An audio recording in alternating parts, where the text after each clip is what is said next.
Shalom. Hari ini kita akan kembali membahas firman Tuhan.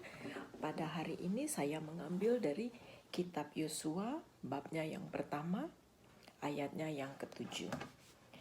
Demikian bunyinya. Hanya kuatkan dan teguhkanlah hatimu dengan sungguh-sungguh, bertindaklah hati-hati sesuai dengan seluruh hukum yang telah diperintahkan kepadamu oleh hambaku Musa. Janganlah menyimpang ke kanan atau ke kiri, supaya engkau beruntung kemanapun engkau pergi. Dalam bacaan kita hari ini, konteks daripada kitab Joshua ini adalah di mana bangsa Israel akan berjalan menuju ke tanah Kanaan, dan pada saat itu juga Musa sudah tidak bersama lagi dengan mereka, sehingga Tuhan memilih Yosua untuk memimpin bangsa ini pergi ke tanah Kanaan. Dalam bacaan kita ini Tuhan memberikan firman-Nya, memberikan perkataannya kepada Yosua untuk bertindak dengan hati-hati, menguatkan hati dan meneguhkan hatinya, bertindak dengan hati-hati sesuai dengan seluruh hukum yang telah diperintahkan kepada hambanya Musa, dan sekarang Yosua pun harus melakukannya. Kenapa dan apakah yang akan dia dapat apabila dia menuruti perintah Tuhan ini?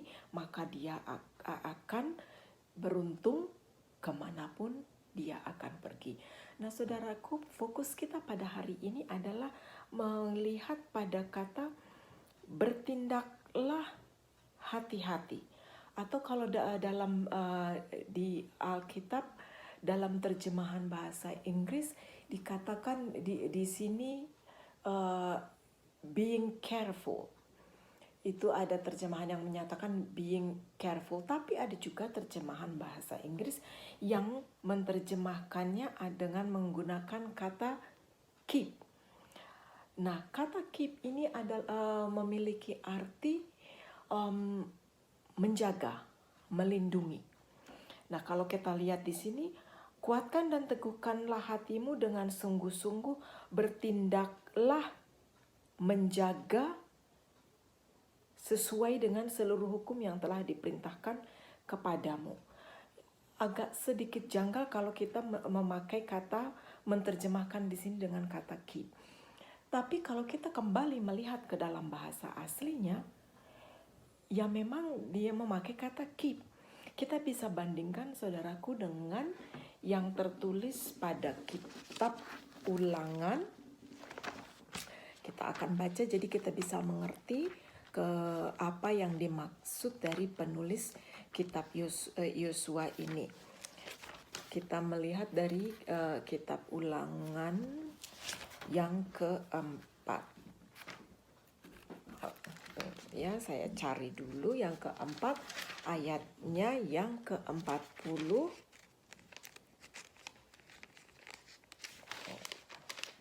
Sebentar. Sorry. Yang ke-40 demikian bunyinya.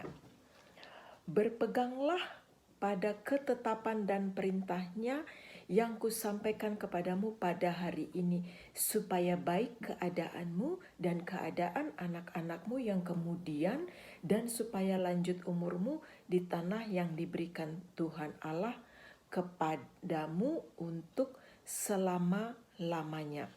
Di sini menggunakan kata berpeganglah pada ketetapan dan perintahnya. Nah, saudaraku, dalam kata berpeganglah di sini juga menggunakan kata keep. Kita juga bisa lihat lagi, saudaraku, dalam kitab Bilangan. Dalam kitab Bilangan ini juga sering kita dengarkan di setiap hari Minggu pada saat penutupan ibadah. Kita menerima berkat atau yang dikenal dengan nama Aaronic blessing.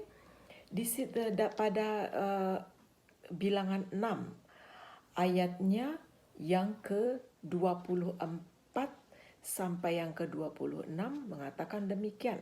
Atau saya akan membacanya yang ke-24 saja sesuai dengan bacaan kita. Tuhan memberkati engkau dan melindungi engkau. Nah, pada kata melindungi ini juga menggunakan kata keep, yang artinya memang menjaga dan melindungi. Nah, ketiga bacaan yang kita baca ini, saudaraku, dalam terjemahan bahasa Inggris banyak yang menggunakan dengan kata keep, menjaga, melindungi, mengawasi. Itu juga menjadi terjemahan dalam kata tersebut. Nah, bagaimana kita mengartikan bacaan kita yaitu pada kitab Yosua ini? Kenapa dikatakan di situ menjaga, mengawasi, to keep, to watch over. Nah, kita harus mengerti dulu mengapa penulis kitab Yosua, kitab Bilangan, kitab Ulangan memakai kata keep. Dalam bahasa aslinya kita harus mengerti dulu apa sih arti to keep, apakah arti menjaga itu. Nah, dalam tradisi bangsa Israel, mereka rata-rata memiliki kambing domba. Oleh sebab itu kita sering mendengar perumpamaan gembala dan domba-dombanya, karena mayoritas mereka memang pasti mempunyai kambing dan domba sebagai sumber konsumsi susu mereka. Pada saat mereka mengembalakan kambing domba mereka, mereka akan membawa mereka ke padang yang berumput hijau, dan di sana mereka terkadang bermalam berhari-hari. Dan pada saat malam hari, mereka harus menjaga kambing domba itu dengan sebaik mungkin supaya tidak kehilangan kambing dombanya diserang binatang buas atau sang pencuri, bermacam-macam alasan. Oleh sebab itu mereka pun membuat penjaga atau kurungan yang mereka buat itu dari kayu. Tapi kayu ini tidak hanya sekedar kayu biasa, tapi kayu itu adalah kayu yang memiliki duri-duri. Dan biasanya ini kalau saya baca itu katanya biasanya terbuat dari kayu akasia, kayu kasia, di mana kayu kasia ini memiliki duri-duri. Jadi pada mereka buat kayu itu mengelilingi kurungan kambing domba tersebut. Fungsinya apa, saudaraku?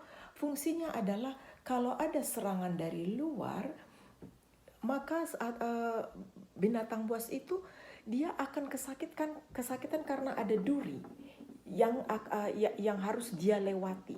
Begitu juga dengan kambing domba yang ingin melarikan diri atau ingin keluar, dia pun akan susah keluar dari kurungan tersebut karena pada gerbang itu, pada pagar itu ada duri-duri. Kalau kita sekarang kita bisa bayangkan, seandainya kita sekarang berada di umpamanya di park atau di taman-taman, kita melihat bunga mawar. Nah, pada bunga mawar itu di batangnya itu ada duri-duri. Dan kalau kita ingin memetik bunga itu, kita harus berhati-hati karena kita tidak mau ketusuk dengan duri tersebut. Dan terkadang kita untuk mencegah itu kita harus memakai sarung tangan supaya tidak ada luka dalam tangan kita. Tetapi fungsi duri itu di situ adalah melindungi bunga mawar itu supaya bunga mawar itu tidak sembarangan orang bisa petik. Itulah salah satu contohnya apa fungsi duri itu pada bunga mawar dan juga pada kandang kambing domba itu. Saudaraku, dikatakan di sini, kuatkan dan teguhkanlah hatimu dengan sungguh-sungguh. Bertindaklah hati-hati. Nah, saudara, sekarang kalau Tuhan mengatakan kepada kita pada hari Minggu kita menerima berkat, Tuhan memberkati engkau dan melindungi engkau. Artinya adalah kita juga bukan hanya Tuhan yang memberikan perlindungan bagi kita, tapi kita pun harus melakukan bagian kita untuk melindungi diri kita supaya kita tidak punya keinginan untuk keluar. Dan seandainya pun kita ingin keluar, ada duri-duri yang mengingatkan kita. Kalau kita ketusuk, kita akan mengatakan, "Au." Dan kita akan ingat, oh apa sih fungsi duri itu di situ? Oh itu ternyata mengingatkan saya supaya kalau saya berjalan ke sana, itu bukanlah hal yang baik. Duri ini mengingatkan saya bahwa saya tidak diizinkan untuk berjalan ke arah sana. Bertindak dengan hati-hati sesuai dengan seluruh hukum yang telah diperintahkan. Nah, kalau kita memakai kata melindungi, to keep, to watch over, artinya saudara-saudaraku, dalam kita bertindak, dalam kita melakukan sesuatu, kita diharapkan untuk menjaga hukum itu, melakukan hukum itu secara menyeluruh. Kita tidak pilih hukum yang ini kita lakukan, hukum yang ini tidak. Dan dikatakan pada saat itu dari Tuhan kepada Yosua, sesuai dengan seluruh hukum yang diperintahkan kepadamu oleh hambaku Musa.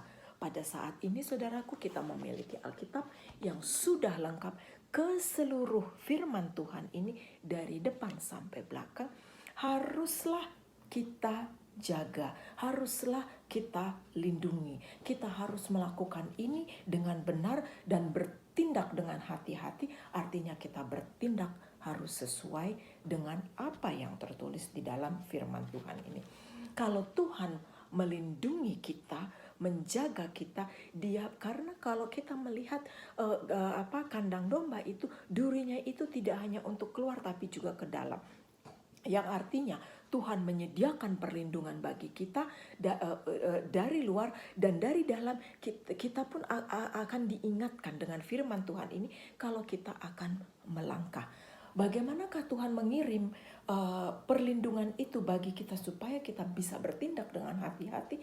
Tuhan telah mengirimkan Roh Kudus-Nya untuk tinggal bersama kita. Dia yang mengingatkan kita. Dialah duri dalam tanda kutip yang akan mengingatkan kita bahwa apa yang kita akan lakukan itu adalah tidak benar, itu salah.